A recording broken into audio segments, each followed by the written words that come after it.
Thanks a lot. This is an absolute pleasure to be here, and I would like to thank the organizers for this invitation. So I'm going to present our main goal in the lab, which is trying to understand the regulation of lipid metabolism in neuronal biology.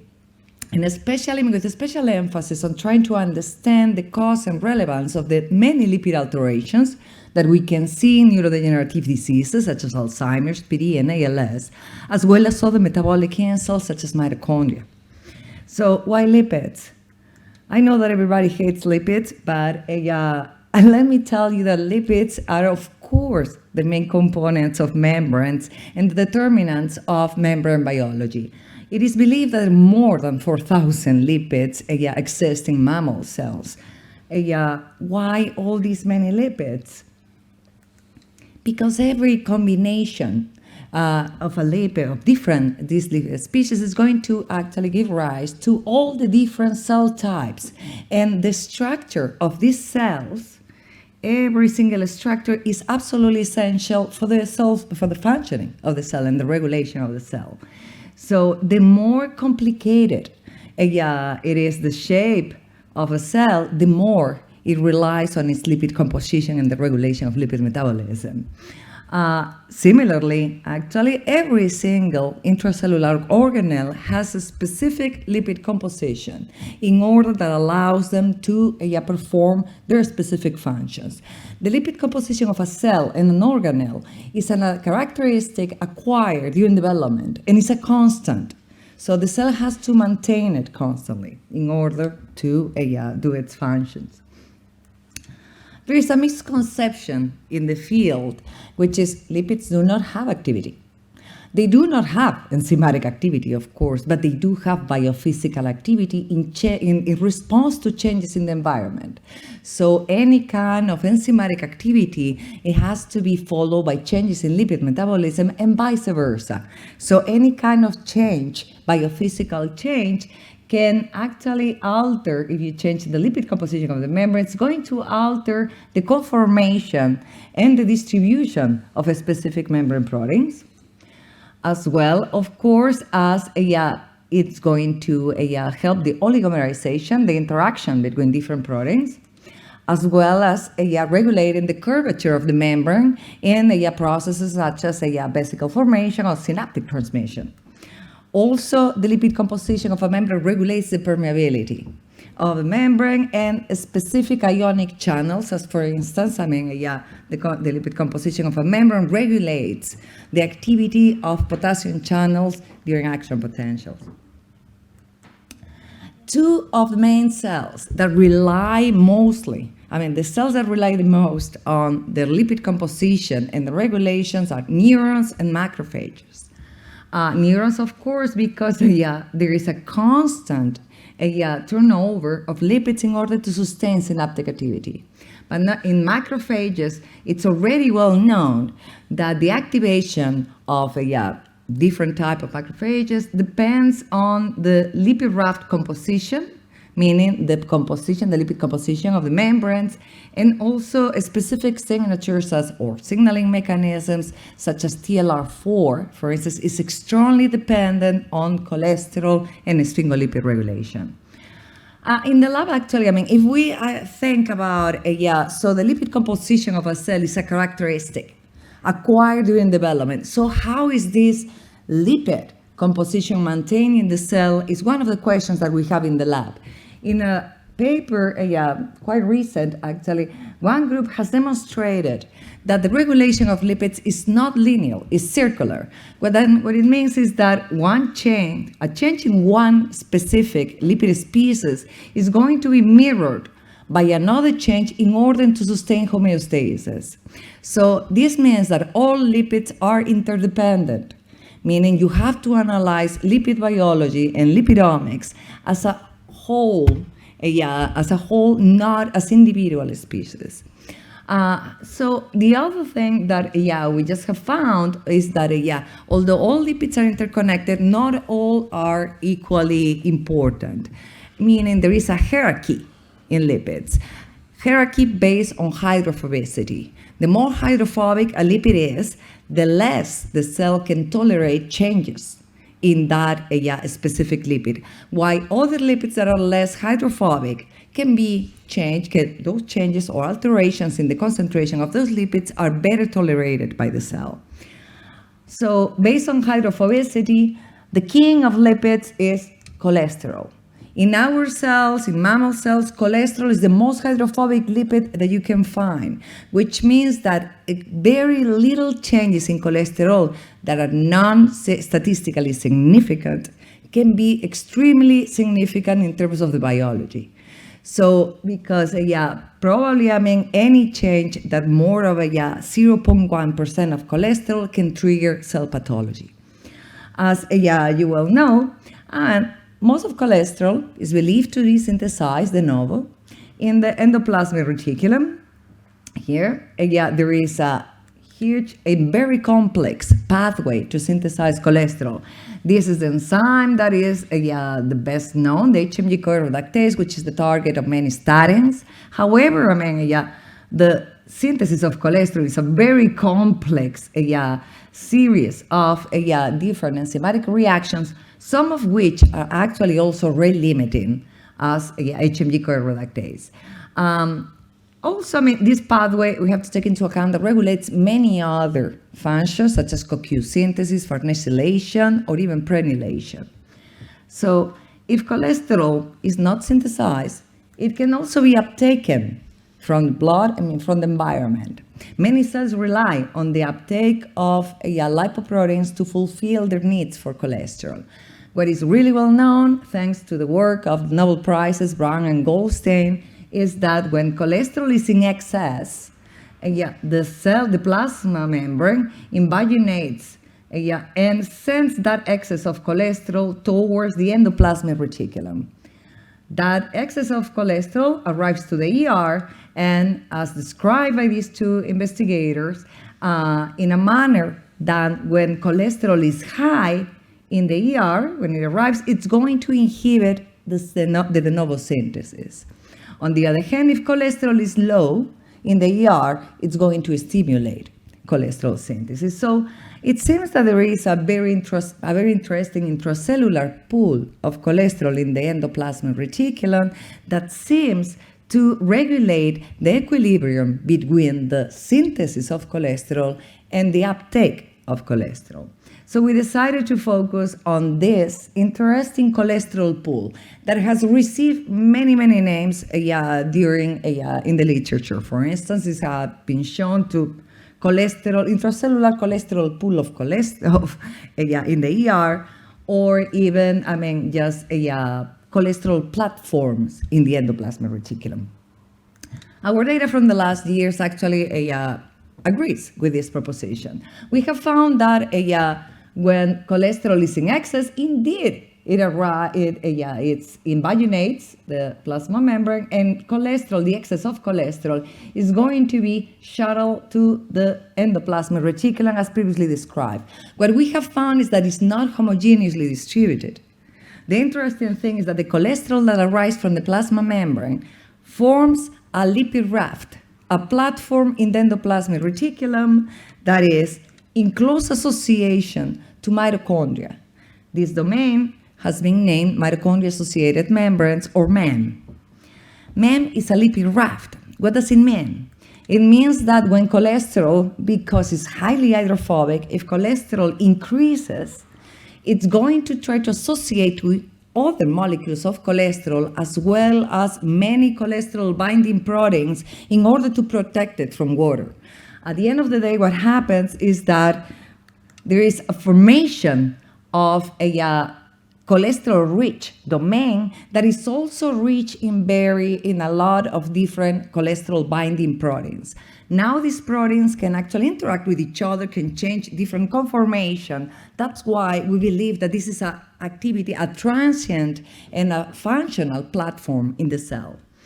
Not only that, now, after several years where researching MEM has exploded, we know that this MEM, this platform, is enriched in several proteins that regulate lipid metabolism, calcium transference between ER and mitochondria, inflammatory reactions, mitochondrial biology, autophagy, and many others. Another thing, one interesting result that we just got is in the lab is we use cell models where we can induce the formation of the MAM or we can inhibit the formation of the MAM by manipulating cholesterol internalization.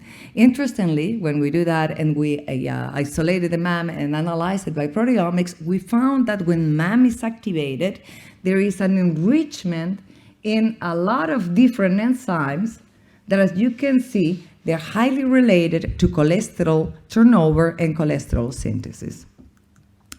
Indeed, we have found that the MAM, when it's formed, recruits mostly all post-squalene enzymes, and not only that, it inhibits these enzymes. How? We found that the activation of MAM induces cholesterol internalization. Here you can see it in green. We add exogenous cholesterol, and in blue you can see the endogenous cholesterol. This is alpha-lipid staining. And we have found that when MAM is activated, we see a high increase in cholesterol uptake that is concomitant to a reduction in cholesterol synthesis in order to balance cholesterol levels in the cell. And also it affects HMG-CoA expression. On the other hand, when we inhibit the MAM, as you can see, exogenous cholesterol is now internalized, stays in the plasma membrane, and cholesterol uptake is reduced, as well as a concomitant increase in the synthesis of the novel cholesterol to balance the levels. So we repeated this not only with fluorescent cholesterol, we have repeated this with also radiolabeled cholesterol and some other precursors, and we have replicated this data. The conclusion is that this little domain in the endoplasmic reticulum participates or contributes to the regulation of the balance between the synthesis and the uptake of cholesterol. And of course, when we started thinking about cholesterol, we tried to apply what we have found to neurodegenerative diseases. The reason behind this is that the neurons, and specifically hippocampal neurons, are highly dependent on cholesterol regulation. And of course, as you well know, there is a lot of literature analyzing the progression of Alzheimer's, and they have seen, many authors have seen that lipid alterations are actually quite early in the disease and even before any kind of symptomatology in the patient. Moreover, cholesterol has been implicated in mostly any kind of symptom in Alzheimer's disease. As you well know, cholesterol has been found to regulate APP cleavage, has been implicated in inflammatory reaction, and many others. And in the last years also, we have seen an explosion of different genes and gene variants that related to lipids and cholesterol that are associated with a higher risk of Alzheimer's. Interestingly, years ago, in every single model of Alzheimer's disease that we could get, actually, we found that MAM, the connection between the mitochondria and endoplasmic reticulum, in here the ER is in green, and in red you can see the mitochondria. The interaction between the endoplasmic reticulum and the ER is quite high, or higher, in any kind of cell model of AD. I'm saying any kind of cell model because, of course, the reviewer told us to replicate this in every single cell, sporadic, familial, everything. So we are quite sure that this is the case. But not only that, the important thing is that the functions that are localized at the MAM are also upregulated. For instance, in here we have there are two kind of accepted assays that are well known to measure MAM activity, one of which is the synthesis of phosphatidylserine at the MAM. It only occurs at the MAM and is transferred to mitochondria to synthesize phosphatidylethanolamin. So we can label substrates like serine and track the incorporation of the radiolabel into the different phospholipid species. So when we measure this, we found that in that AD cells have a higher rate of phospholipid synthesis and transfer, indicating that indeed there is an increase in MAM activity. Not only that, we also, another assay that is a well-accepted measure of MAM activity is cholesterol esterification by the acyl cholesterol acetyltransferase 1. This enzyme, ACAT1, esterifies excess of cholesterol into cholesterol esters, and those cholesterol esters are going to be stored into lipid droplets. The activity of this enzyme, again, is highly upregulated in cell models of AD as well as in tissues. But not only that, in support of that, we have found that Alzheimer's cells, familial, sporadic cell models, there is a significant increase of lipid droplets in the cytosol. So then we decided to understand what is the reason why MAM is upregulated in here. So in order, we try several approaches, but I'm going to show you the one that works, of course. And that is, we started trying to understand what is the relationship between MAM activation and APP cleavage, if any. So for that, we purified brain homogenates through sucrose gradients, and then analyzed the different fractions of the sucrose gradient by Western blot using specific markers for different compartments. For instance, we use VDAG1, that, as you all know, is a marker of outer membrane of the mitochondria, but we know that VDAG, although it's in the outer membrane of the mitochondria, is quite enriched in those areas of the mitochondria that are in touch with the endoplasmic reticulum. Similarly, we found that SACL4, which is a very well-known MAM marker, this protein only localizes to MAM and is only active at the MAM, was also enriched in this area of the gradient. Similarly, and as previously shown, we found that presenilin-1 is also enriched in those areas. We used several other markers, and we just ended up defining an area in the gradient that we know is enriching MAM markers. And to our surprise, APP full length was not even close to be localized at the MAM, nor actually were the C-terminal fragments of APP, which are actually the substrates of the gamma secretase. So this kind of mislocalization between the gamma secretase catalytic core and the substrate of the gamma secretase has been coined in the field as a spatial paradox. So indeed, the carboxy terminal fragments of APP co-localize with endosomal markers as previously shown. So but then reading a lot about the biochemistry of gamma secretase, it seems that the cleavage of presenilins, it's so fast that it's impossible to all detect. It's extremely fast. So we decided to repeat this same analysis by inhibiting the gamma secretase. And now, to our surprise, we found that there is a certain amount of C99, the C-terminal fragment that is the precursor of amyloid, enriched in those areas that co-migrated with MAM markers. So we decided to start focusing a little bit on C99. What can be the reason why this enzyme, with this peptide can increase MAM formation? Indeed, we found that when we inhibit the gamma secretase, or when we transfect C99 plasmids here that are labeled with a red fluorophore, together with a marker for the endoplasmic reticulum, mitochondrial marker, in the merge we found that C99 accumulates in areas of the endoplasmic reticulum that are in close contact to mitochondria. And similarly, in some Alzheimer's models, we found that by EM, we found an accumulation of this fragment in areas of the endoplasmic reticulum that are in close opposition. Let me remind you that, of course, A beta is the main character in Alzheimer's disease. It's not a new concept that C99 actually correlates very nicely with the cognitive impairment. It accumulates in the disease as has been shown several times, and it actually, associates with the progression of disease in a matter closer to tau and in a much better way than A beta.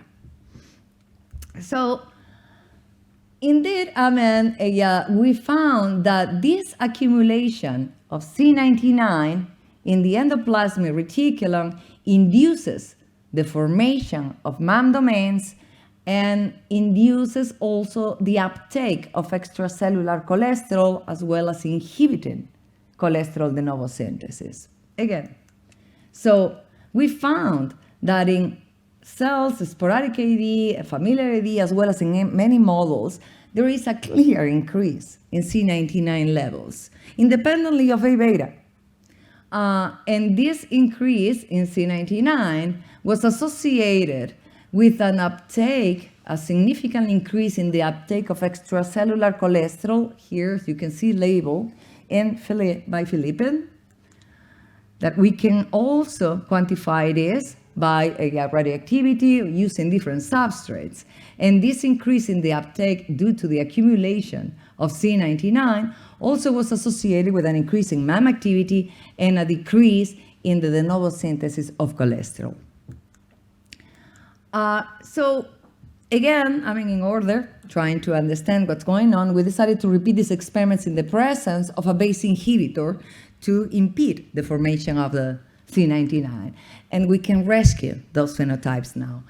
When we expose Alzheimer's cell models to BACE inhibitors, we find that there is a decrease in the internalization of cholesterol, as well as a reduction in MAM activity. So the question that you should ask me now is that, so why BACE inhibitors didn't work in the disease as a therapy? Why? What is the problem in here if it is such a good inhibitor?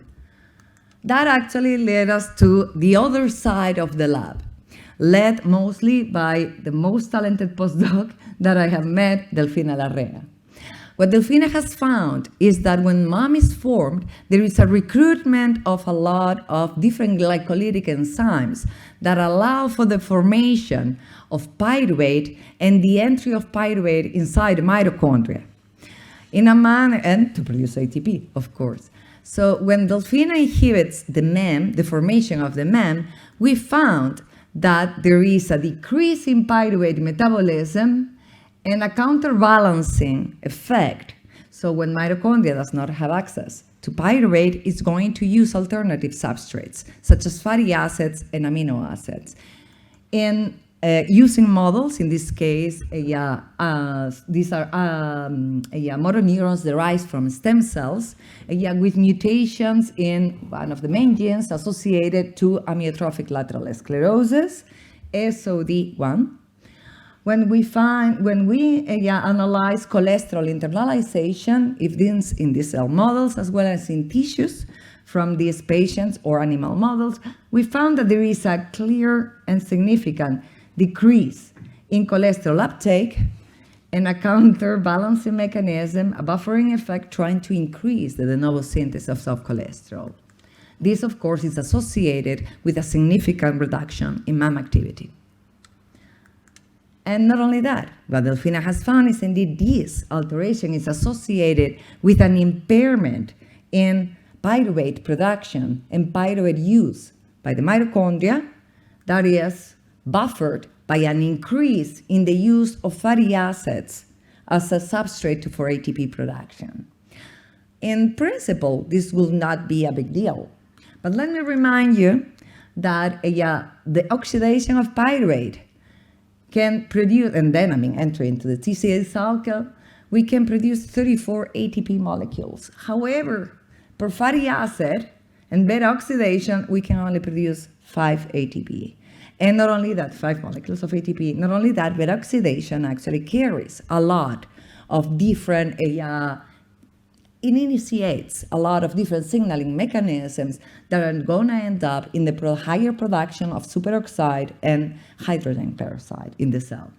So as such, this is not a problem for many cells, but for cells that are highly demanding, such as motor neurons, and over time, in acute phase, fatty acid burning is not a problem, but over time, it's going to increase an accumulation of specific radicals as well as a bioenergetic crisis.